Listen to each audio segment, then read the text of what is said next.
The smart glass was something which I wanted to be absolutely cutting edge, to actually set a benchmark that nobody else has.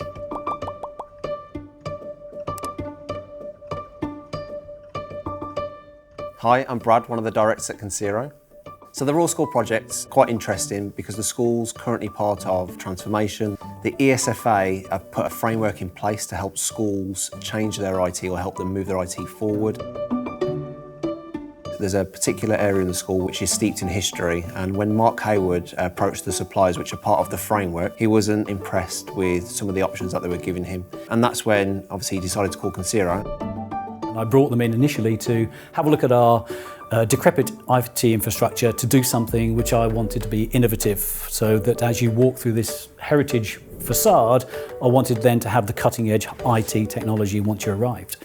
We started doing some research and found a lot of churches and what did they do in this sort of situation, and this is when we came across something called smart glass. It was a most superb solution to having high quality AV within a heritage building. And actually our solution that we've got now is better than our original plans and has exceeded my expectations by some measure.